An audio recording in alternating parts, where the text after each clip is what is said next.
Hey everybody, Cromag here. It's been a while since I've been on. Had some health issues with some family members. Haven't had a chance to do a vlog, but I figured tonight I would drop a quick video just to kind of touch base on the issue that we had this past weekend in Charlottesville. You know, I live about an hour from Charlottesville. I live in the suburbs of Richmond. You know, I'll be the first one to tell you, I don't support nor condone the acts of white supremacists, neo-Nazis, KKK, anybody that thinks they're better than anybody else, because they're not. Nobody's better than anybody. We're all human beings. But in the same breath, I feel the same way about Antifa and Black Lives Matter.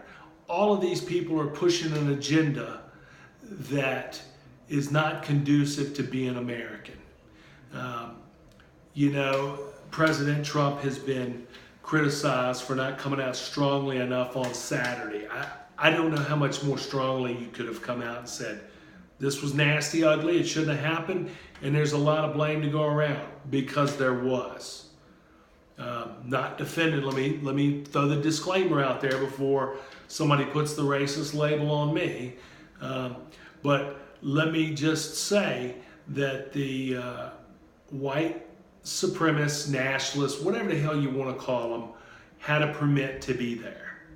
Antifa and Black Lives Matter did not.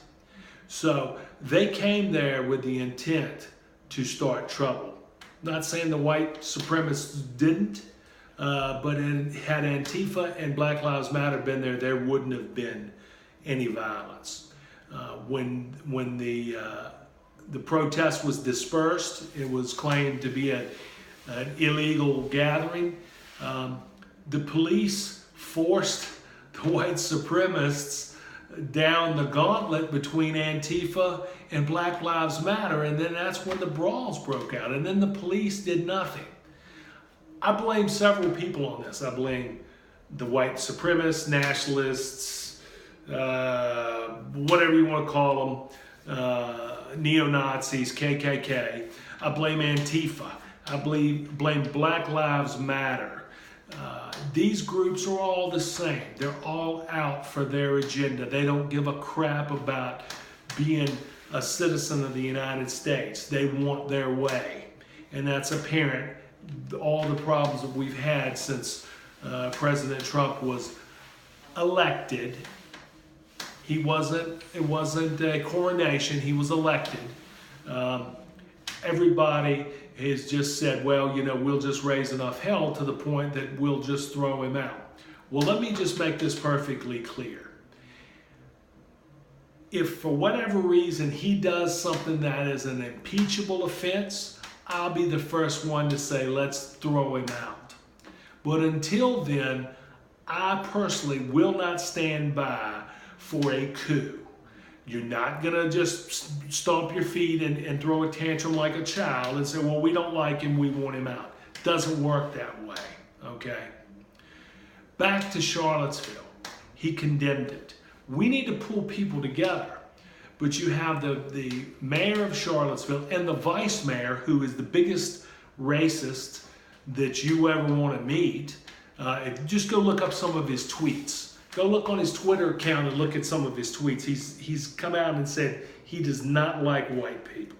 He was thrown off the school board and named to the position of vice mayor. So I don't know if that has any bearing in it, but you know, this term racist is thrown around so loosely, it's losing any meaning. People are just starting to turn down to it. And the other thing is that, you know, nerves are on edge and people are angry and they're ready to just explode because this stuff is constantly going on. We need to understand something. There are bigger things going on right now in this world that have a potential to really tear our country apart, like North Korea. ISIS is supposedly on the run, but you never know. You still have jihadis out there ready to kill you. You don't know what's going to happen down in Venezuela. they've got a full-blown civil war going on right now. All it's going to take is the Chinese or the Russians to get a foothold in there, and then they're right in our backyard. But the biggest threat we have right now, above and beyond that, is us loving and caring for each other as Americans. I don't care what color you are. We need to stop worrying about black and white and Hispanic and Chinese and Japanese and all that, and we need to be more worried about being American. I'm just watching this country tear itself apart over these racial issues.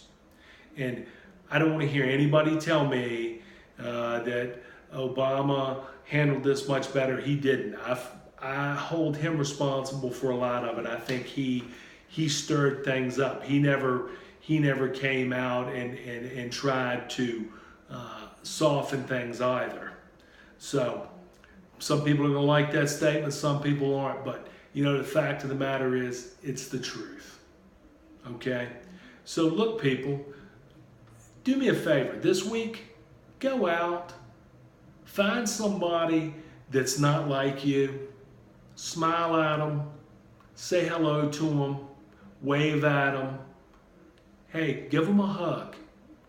Because until we diffuse this situation, this is going to spiral downward.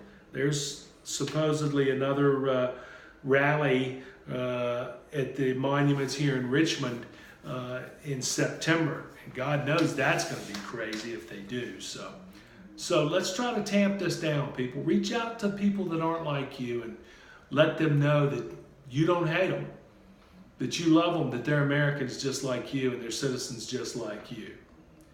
So I'm going to sign off now.